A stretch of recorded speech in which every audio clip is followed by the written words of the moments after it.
안녕하십니까. 만나고 싶은 사람, 듣고 싶은 이야기 김보령입니다. 김정한 목사입니다. 건강하세요. 영국의 유명한 설교자 스펄전 목사님께서는 이렇게 말씀하셨습니다. 마른 눈으로는 천국에 들어갈 수 없다. 또 종교개혁의 불꽃을 지핀 마르틴 루터는 이렇게 고백했다고 하죠. 기도를 잘하는 사람은 참으로 잘 배운 사람이며 많이 기도하는 사람은 많이 눈물 흘린 사람이다. 네, 이렇게 눈물에는 놀라운 힘이 있지요. 돌처럼 굳은 사람의 마음도 눈물 앞에서는 녹아내립니다. 특별히 6월은 호국보훈의 달인데요. 정치, 경제, 사회, 문화 모든 영역을 위해 우리들의 눈물의 기도가 더 필요한 때입니다. 나라를 위해 눈물로 기도하고 하나님께 맡겨드릴 때 주님께서는 우리의 눈물을 닦아주시고 주님의 평강의 품으로 우리를 안아주실 것을 믿습니다. 목사님, 참 나라를 위한 기도가 더 필요한 때라는 생각이 들어요. 예수님도 생전에 눈물을 흘리셨다고 그랬죠. 예루살렘을 보고 눈물을 흘리시고 나사로가 죽었을 때 눈물을 흘리시고 그다음 서너 번 이제 그런 기록이 나는데 사실 눈물은 마음의 상태를 그대로 표현한 건데 네. 참 내가 잘 아는 미국의 자나 라이스라고 하는 목사님이 우리 학교에 와서 강연할 때마다 너무 많이 자기가 울었대요. 그래서 하나님 나 눈물 좀 걷어가게 해주세요. 하나님이 눈물을 걷어갔어. 근데 사람이 영향을 못 받아 그 사람 설교에. 그래서 네. 다시 기도하면서 더 눈물 다시 주세요. 눈물을 하면서부터는 사람들이 믿음을 갖게 되고 회개를 하게 되더라. 네. 눈물, 여자의 눈물은 강철도 녹일 수 있다는데 그래서 뭐 우리들이 살면서 내가 아프기 때문에 흘리는 눈물, 다른 사람이 아프기 때문에 흘리는 눈물, 아마 눈물이 많은 사람은 정이 많다고 그랬죠. 그래서 눈물이 없는 사람은 사막과 같기 때문에 동정의 눈물, 사랑의 눈물, 아픔의 눈물, 전 눈물을 흘릴 줄 아는 사람들이 됐으면 좋겠어요. 네, 오늘 만나고 싶은 사람, 듣고 싶은 이야기, 숭실대학교 문예창작 전공이신 김인섭 교수님과 함께합니다. 교수님 안녕하세요. 네, 반갑습니다. 네, 먼저 우리 극동방송 가족들에게 또 소개와 인사 말씀 부탁드립니다. 예, 반갑습니다. 저는 하나님이 세운 대학 숭실대학에 재직하고 있습니다. 인문대학 예술창작학부 문예창작 전공에 그 학과에서 문학창작 강의를 하고 있습니다. 섬기는 교회는 강북구에 있는 예수교 장로회 통합처 세은회교회에서 시무장로로 봉직하고 있습니다. 네. 교수님 숭실대학 하면은 평양에서 시작했죠? 네네. 네. 그래가지고 이제 해방 전에 나와서 네. 서울서 시작했고요. 네. 지금 숭실대학에 과가 몇 개나 됩니까? 40여 개 과가 있습니다. 예. 그러고 학생은요? 입학 정원은 2,800, 2,900명 정도. 그렇죠. 예. 근데 기독교 대학으로서 한 역사도 있고. 평양에서 시작해서 1938년도에 그 신사참배 거부를 해서 평양에서는 폐교를 하고 전쟁 후에 1954년도에 그렇죠. 그 서울영락교회에서 다시 그러면 재건했습니다. 김 교수님이 하시는 일이 예술창작학부에 네. 문예창작 전공 교수님인데 구체적으로 이게 뭐 하는 거예요? 예술창작학부에는 지금 숭실대학교에 영화예술을 하고 문예창작 전공 두 전공이 예술창작학부를 구성하고 있고요. 네. 문예창작은 시, 소설, 희곡, 드라마, 뭐 요즘은 스토리텔링 이런 거 글 쓰는 학생들 그 창작 지도하고 그 학생들 뭐 옛날에 네. 뭐 그런 과가 없었겠죠? 있기는 있었죠. 있긴 있었어요. 평양에서도. 평양에서는 없었고요. 거기는 없었겠지 예, 이런 예, 게. 예. 그 출강을 언제부터 하셨어요? 시간 강사 출강은 1988년도 올림픽 가든에 2학기 때부터 시작했고 전임 교원은 2002년 40대 들어서 전임 교원으로 임정됐습니다. 와. 그렇게 한 분야의 길을 꾸준히 또 문예 창작에 대한 분야를 학생들에게 가르치고 계시는데 대학교에서 학생들 후학을 양성하시기 전에는 또 어떤 일을 하셨어요?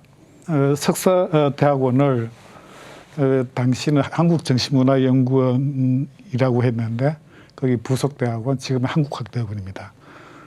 거기를 졸업했는데 거기 졸업한 학생들이 이제 국비 유학생 자격을 줘서 특혜를 줬는데 교육기관이나 연구기관에 재직을 하면 군 복무를 가름하는 그런 특혜가 있었는데 그 일환으로 거기 한국민족문화 대백과사전을 편찬하는 일에 봉사한 적이 있습니다. 백과사전 편찬에도 예, 또 예. 함께 하셨군요. 네.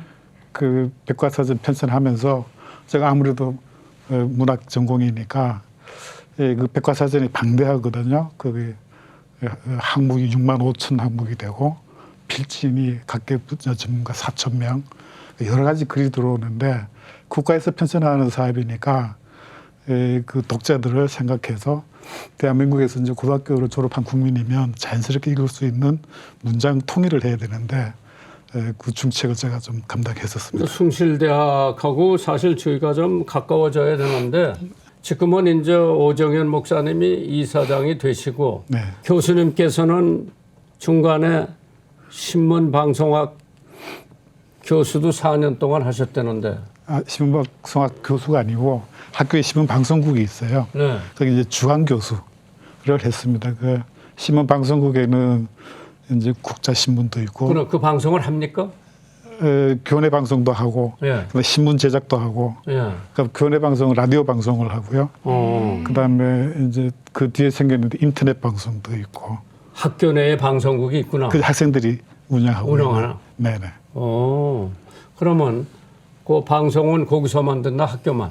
그렇죠. 학교만 해서 인터넷에 올리기 신문은 인터넷에 올리기도 하고 그다음에 교내 이제 뭐 점심 시간이나 휴식 시간에 교내 방송을 하는 거죠. 그러면 저 교수님께서 본래부터 문학에 관심이 계시고 취미가 계셨구먼. 언제부터 내가 대학 가면 이걸 공부해서 이걸 가르치겠다. 원래는 그 아버님이 목회를 하셨기 때문에 아버님을 이어서 목회를 하시기를 바랬었는데 네. 제가 그 대학 입학할 때는 그때 졸업 정원제라고 해서 130%를 입학시켜서 100%만 이렇게 졸업시키는 그 당시였는데 그래서 1학년 때 그 대학 국어를 가르치는 교수님이 저보고 어떤 학과를 갈 거냐고 그래서 또 신학도 염두에 두고 그래서 이제 철학과를 가겠다 그렇게 맘먹고 있었는데 이제 그 교수님이 철학과 출신 교수님이고 시를 쓰시는 분인데 아니 그러면 숭실대학을 나오셨어요? 예 그렇습니다. 예. 숭실대학 나와서 예. 숭실대학에서 교권 잡고 지금 이제 숭실대학에서 끝마치겠네요. 네네 그렇습니다. 예. 네. 그럼 뭐 이 지금 굉장히 컨텐츠가 많잖아요. 이 예술 지금 K-팝이라는 게 세계를 지금 뭐 저기 하고 있는데 교수님 끝마치시면 뭐 하실 거예요? 저는 개인적으로 이제 시인 연구를 하다 보니까 기독교 신앙을 가진 시인들, 뭐 윤동주라든가 김현승이라든가 박두진 뭐 이런 시인들이 그 시 작품에 성경을 이렇게 인용해서 쓴 작품들이 있어요. 그 작품들을 보고 이 시인들이 어떻게 보면 성경은 우리 낯선 문화권의 경전인데 그걸 어떻게 수용해서 내면화해서 시로 표현했는가 그걸 쭉 살펴보는 연구를 했는데 그래서 그런 저서를 남겨서 이 시인들이 그 성경을 수용한 그 고백들이 그 독자들에게 상당히 좀 도움이 되겠다 이런 생각을 갖고 있고 백과사전 편찬을 하면서 그 OK를 놓고 이제 그런 작업을 했다고 말씀드렸는데 그때 현장을 막 다녀보니까 우리에게 있는 많은 그 문화라든가 그 콘텐츠들이 그러니까 데이터베이스를 잘 안 돼 있어요. 네. 그러니까 지식 체계도 같은 것이 좀 부실해서 그래서 콘텐츠를 이렇게 분류하고 하나의 어떤 그 아카이브를 만들어서 또 특히 이제 기독교 콘텐츠 같은 거를 아카이브 만들어 축적하는 것이 후대를 위해서 좀 필요하겠다. 숭실대학에 그런 과가 있고 졸업생들 네. 중에서 예. 그 연예 계통으로 이름 알려져 있는 사람이 더러 있어요. 영화 쪽 졸업한 졸업생들이 좀 있습니다. 예. 그 신인뷰 상 받은 학생도 있고 그 학생들이 이렇게 영화 제작한 것들이 국제적인 상을 수상하기도 하고요. 네. 그다음에 문예 창작 졸업한 학생들은 시인, 작가로 이제 등단해서 문단에서는 상당히 네. 문명을 날리고 있습니다. 아, 그렇군요. 예. 교수님이 믿음을 가지신 건 아버님이 목사님이시기 때문에 교회는 주일날 당연히 가야 되고 네, 또 새벽 기도도 때때로 가야 되고 네. 근데 그때 믿음을 갖게 되셨어요? 그렇지 않으면은 좀 성장기에 거쳐서 믿음을 갖게 되셨어요? 어렸을 때부터 그 새벽 기도를 그냥 의무적으로 나가 네. 가정 예배 드리고 하는 것이 몸에 배어서 그냥 당연히 하는 걸로 그렇게 돼 있는데 그 어렸을 때는 막 부흥회 같은 걸 하면은 친구들은 뭐 진동도 하고 방언도 하는데 나는 그런 변화가 없어서 이 목사들이 어떻게 나는 그런 게 없지 이렇게 고민도 하고 그랬었는데 그 사모님은 어디서 만나셨어요? 사모님은 대학에서 만났습니다. 대학에서 제가 졸업할 무렵에 대학에서 조교를 하고 있었고요. 그래서 집사람은 교회를 나가지는 않았었는데 결혼을 하면서부터 아니 그럼 자녀는 몇 분이에요? 둘이 있습니다.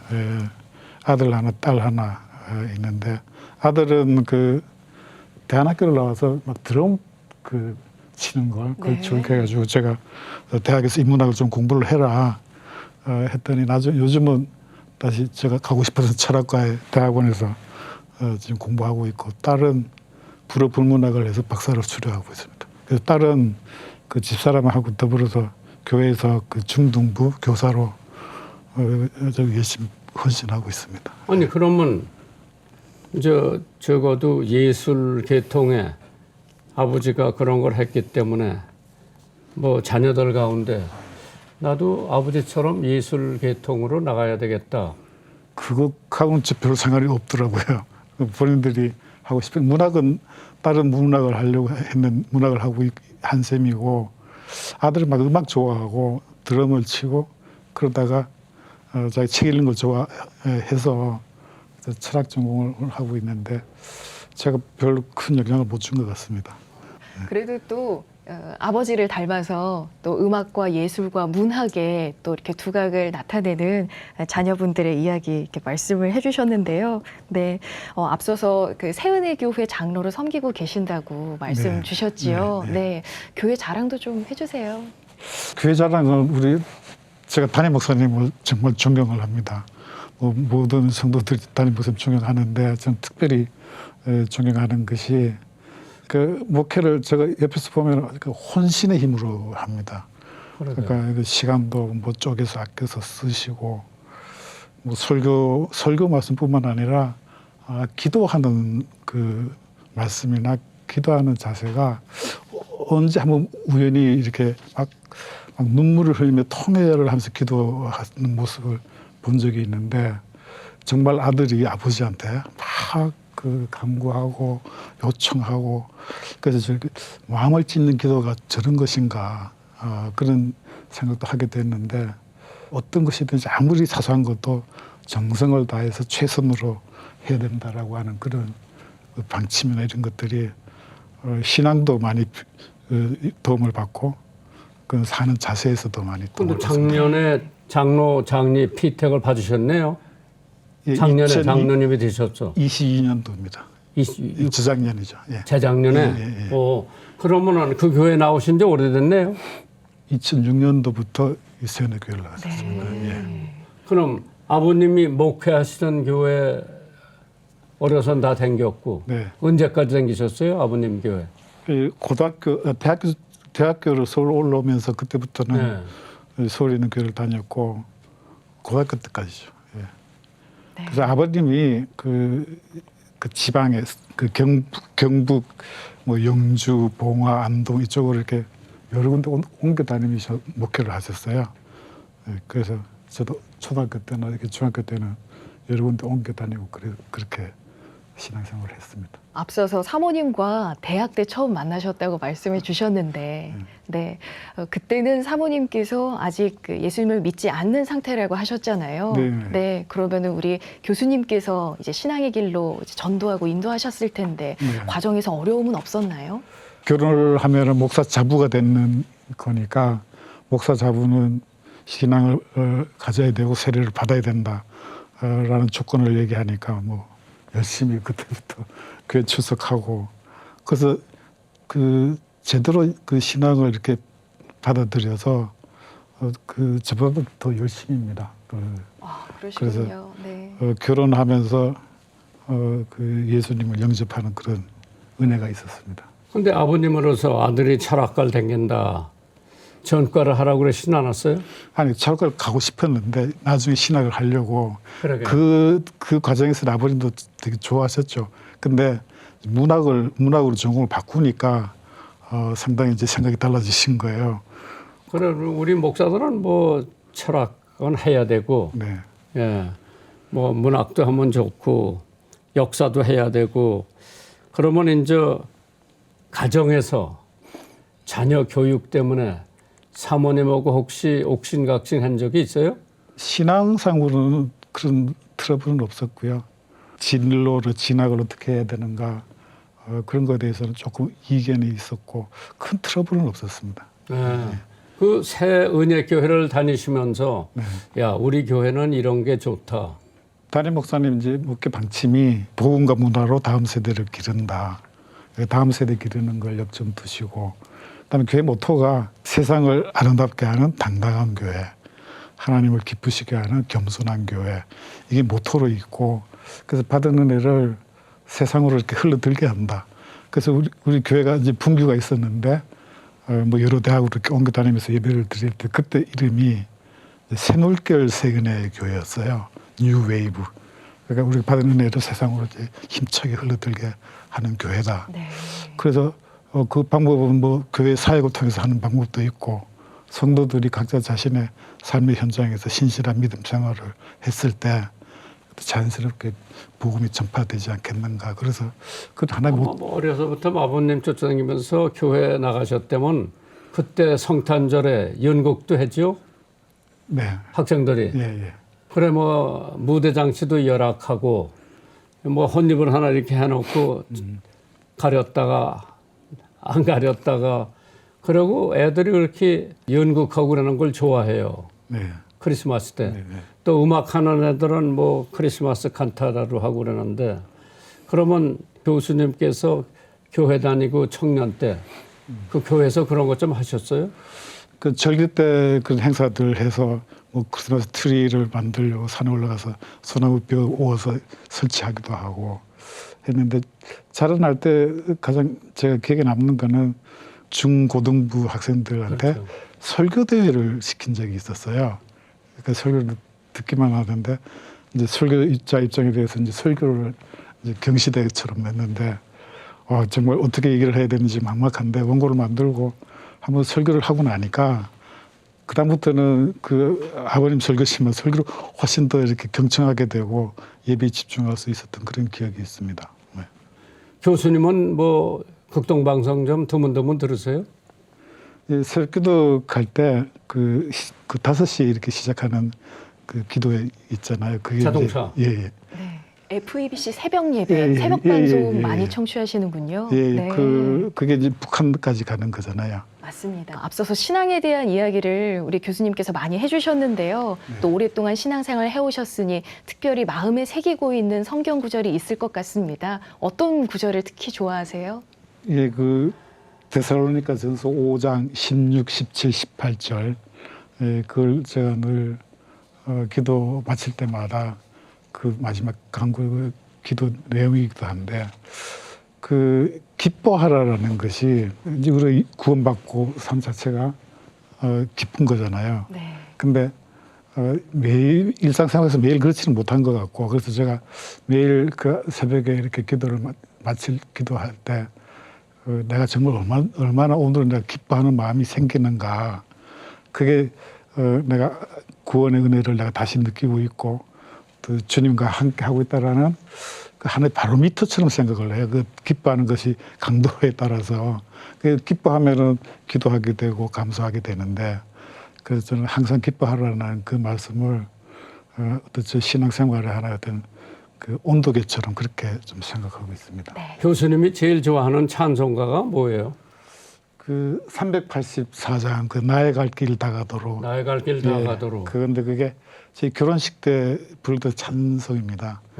그래서 네. 지금도 기억하시는구만. 예, 그 이제 주제가 예수님의 인도인데 저는 예수님 인도가 뭐 모든 기도에 꼭 들어갑니다. 만나고 싶은 사람, 듣고 싶은 이야기. 오늘은 숭실대학교 문예창작 전공으로 섬기고 계시는 김인섭 교수님과 함께했습니다. 교수님 오늘 나와주셔서 감사합니다. 네, 감사합니다. 고맙습니다.